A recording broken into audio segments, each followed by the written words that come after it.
What's up guys, I'm Phoenix Master 1 and in this video I'll be talking about the usage of Emblem Celica's Engage special and the builds that you can run with it, and also the new skill that she introduces to all of the mages in Resonance 4.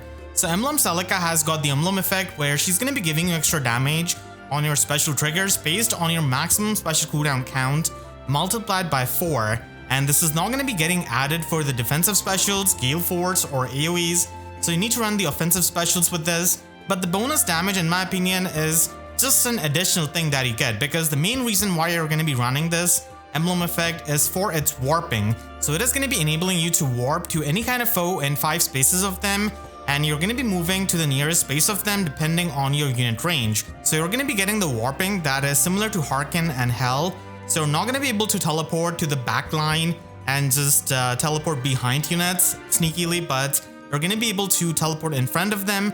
And that is still really good, and this is going to be better because this gives you 5 space warping compared to the 4 space warping that those two have. And unlike Emblem Celica, this doesn't really have the pass built in, so you're going to be getting stopped by Warp Bubble of Ledgering Mirror and Valentine Mirror, High Dragon Wall, which is going to be stopping the warping of the ranged units.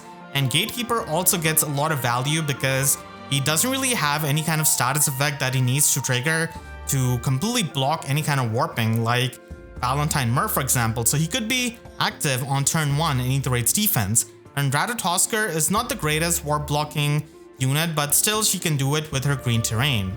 So you have to watch out for those effects, and I really think that we're going to be getting more warp blocking in the future, because giving any kind of unit this kind of warping with Emblem Celica is quite ridiculous for their threat range, because you're not going to be able to see the threat range until you're susceptible to the attack of this kind of unit, which makes it even more annoying for something like Arena, and also can make many of the units a bigger threat in something like Ether Raid's defense.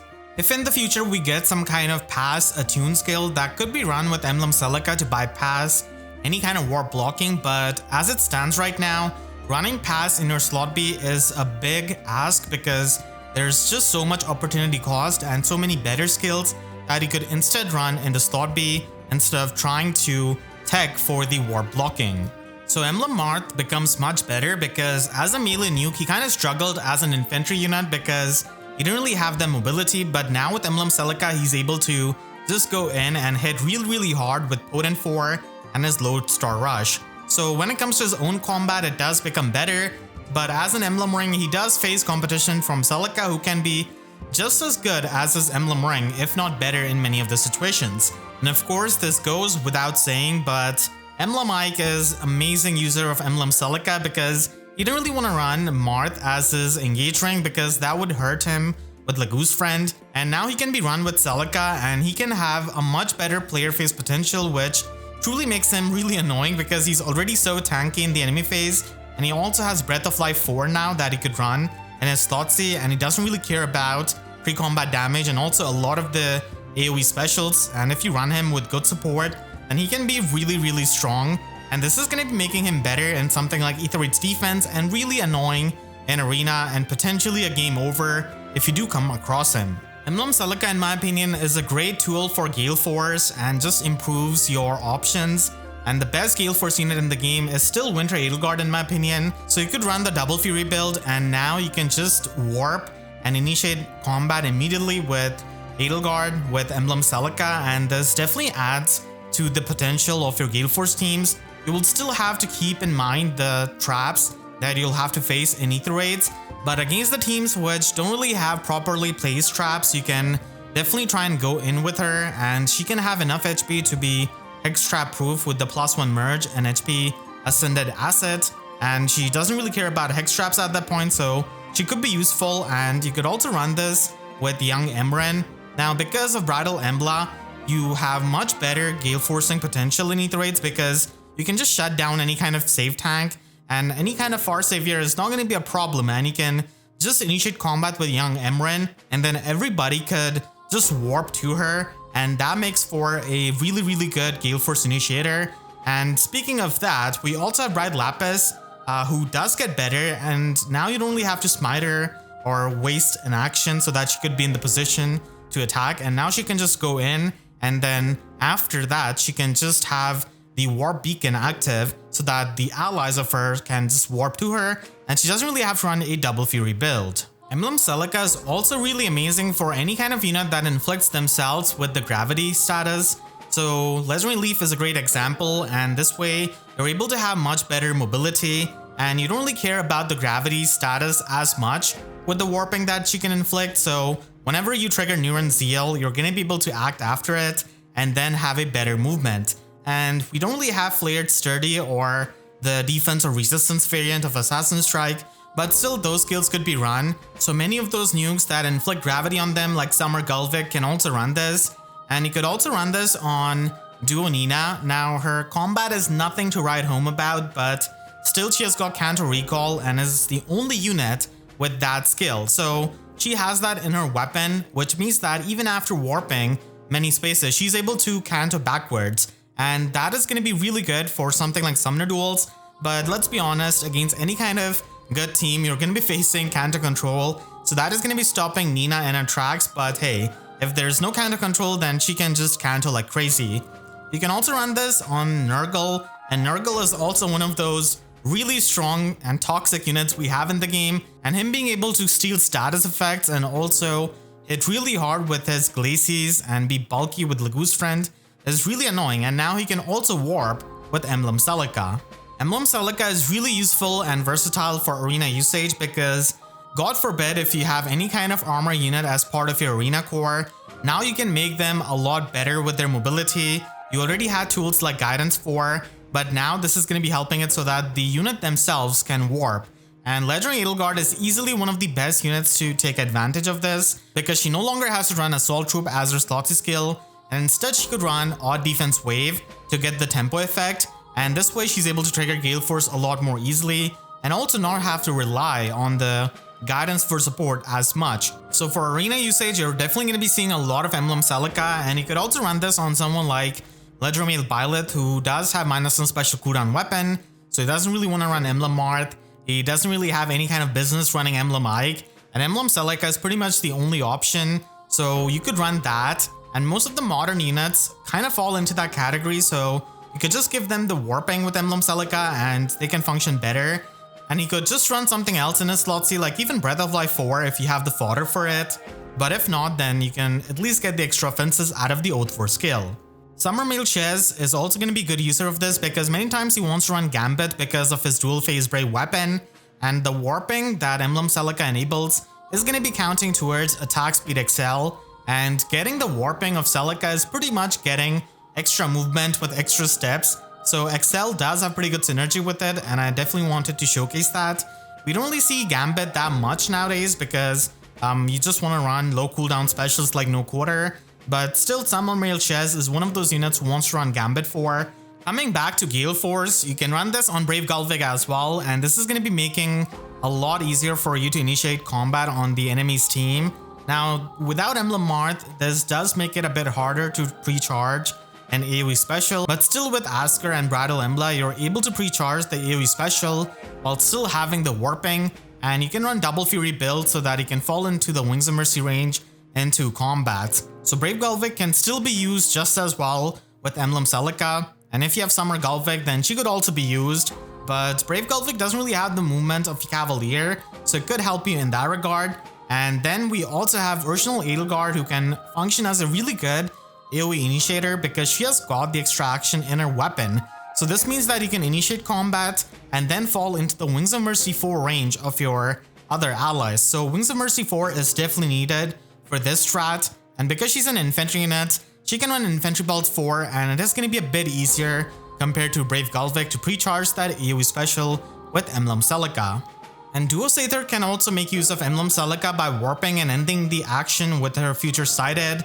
So she is also a tool that you can have access to in the Light Season and also in the Aster Season. And you see that Resonance 4 on her, so let's talk about it. So Resonance 4 is a new skill that Emblem Celica introduces to all of the mages and staff units. So there's no movement restriction, which is really good because now cavalry and flying mages are able to get access to damage reduction piercing. So basically, Resonance 4 is going to be trading away some HP for giving you true damage and damage reduction piercing. the recall damage that you get is as the combat begins. So it's kind of similar to the pre-combat damage, and it is going to be 20% of X. And this X is going to be your maximum HP before the combat minus 20. And this is going to be excluding any kind of HP that you get from legendary effects or mythic effects or being a bonus unit. So all of that is not going to be added towards it. And you also debuff the foe for -4 speed and resistance. And you also get the true damage depending on the HP at start of combat, subtracted with the current HP times 2. So maximum this could be 12 true damage, and minimum this is going to be 6. And you also get damage reduction piercing out of this, which is definitely the best part. And you can get up to 60% damage reduction. And in the worst case, you're still going to be having 30% damage reduction. And again, it is going to be taking units HP at start of combat, subtracted with current HP times 10. So setting the mumbo jumbo aside, you're basically able to get 12 true damage and 60% damage reduction piercing at max. And the recall damage you take is going to be varying, but the HP is going to be getting added with the Squad A Sacred Seals and the boost skills. And 50 HP is pretty much going to be the magic number that you want to aim for, because that is the HP that you get the max effects on. And this skill does stop working if you get really low HP, and it also clashes with a lot of the skills that have the 25% HP threshold, so it doesn't really go well in multiple combats. And it also does not work with AoEs, so you're not going to be getting that true damage or damage reduction piercing if you run that. And you obviously should not be running this with Breath of Life 4, because it just conflicts with what Resonance is trying to do. And the chip damage is mainly going to be helpful to get into the range of many of your skills, like Wings of Mercy for example, and something like Ether Raid's offense. So Resonance is not really as insane as Lagu's friend of Emblemite, but still this is helpful for many of the Cavaliers and Flyers. Unfortunately, a lot of the infantry mages are simply not going to be wanting to run this, because they have got superior options with Magical Null Follow-Up and the Tempo 4 skills. And then there's also Lagu's Friend 4, which could be run so that you could get that flat damage reduction and also get the full damage reduction piercing. And Special Spiral 4 is also there if you don't really want to take any kind of recoil damage while having the full damage reduction piercing. So most of the infantry units are just going to be wanting to run that instead of Resonance. And one of the best users of this is definitely going to be Realm Reinhardt. So he's going to be getting 15% true damage based on his attack with Arcane Euphoria. So he doesn't want to run his weapon, instead he wants Realm Plumeria's weapon. And his Brave condition is tied to his slot A skill, so he could still quad attack and get the Brave hits. And he also gets 15% true damage based on his attack with his slot A skill. Then you get the 12 true damage with Resonance 4, and then finally 3 true damage with Fortress Echo. So you can stack up a lot of true damage while getting the Brave effect, which makes him hit really hard and truly takes you back to the Reinhardt's glory days. So if you're a big fan of him, this is going to be one of the best options. And you could also run this on Cornelia. Now she could run a Tempo 4 skill, but still she can get a bit better damage output by stacking up the true damage, because she essentially has the dominance in the combat, and she also has the Sabotage Flash effect, so she's not going to be missing out on a Dazzling Staff skill in the slot B that much compared to a lot of the healers. And she can also get high enough HP, so this is definitely one of the options that you could do. And then we have T-Time Seeker. Unfortunately, there's no Flared Sturdy at the moment, but still he could get that pre-combat damage. And he does have the sweep effect, and he can be self-sufficient with Chivalric Aura and trigger it and then Fatal Smoke the enemies and get the damage reduction piercing now with Resonance 4. And that is better than a lot of the other options available there. It is always going to be a competition between Resonance 4 and Occultist Strike, but if you don't really have any kind of damage reduction piercing to begin with, then you want to run Resonance 4. And if you do have some kind of damage reduction piercing like Ninja Sanaki, then Occultist Strike is obviously going to be better. Speaking of the Ninja Brave units, Ninja Korin is definitely one of those units who can run this, and she's a very popular plus and merge option because of her being available in Hero Rises. And with her Brave effect and the true damage, she can try and stack it up, and at max investment she exactly has 50 HP to make the full use out of Resonance 4. You can also run this on Duo Sather like I showed before, so Resonance could be run and she just has a much better combat now. And she can also have the conditional Brave effect, so it does help quite a lot. And Ninja Camilla is also a really good user of this. Again, Brave Weapon is really given for any of these users. but with Emblem Marth you can have a 1 cooldown iceberg, and damage reduction is something that stopped her in her tracks, and now she doesn't really care as much for that with Resonance 4. And you always have the option of running Fortrace Echo as the attune skill and still get some retreating option, so it is going to be amazing for her. And you can also run this on young Laura Shield because kind of similar to Cornelia, she has the flash status in her weapon, but its range is not really as good as Cornelia, so we're not going to be having multiple units be affected with the flash status. But because she has got good enough offenses, at max investment this is definitely something you could run on her. And then Tea Time Lysithea is also going to be there. She has got a lot of damage output, and just like Ninja Camilla, damage reduction is what kind of stops her. So having this in the slot B is going to be making it a lot better. You're going to be missing out on Dispersion 4, but you can easily get the Dispersion status with a Firestorm Dance 3 Dancer, so I don't think it's the biggest deal. And then you could set up the Haste Rain with Deadly Miasma. And Summer Micaiah also appreciates Resonance 4 a lot more compared to her Prescience, so she also wants to stack up her attack and resistance like a lot of the units that want to have Resonance 4 in their slot B. I want to thank all of my YouTube members for their constant support, and you can click the link on Instagram right now to check out my breakdown of Emblem Celica's banner, and make sure to subscribe and hit the notification bell because YouTube sub boxes are about as functional as Resonance 4 on many of the infantry mages. So with that, till I'll see you guys next time. Thank you so much for watching and have a great day.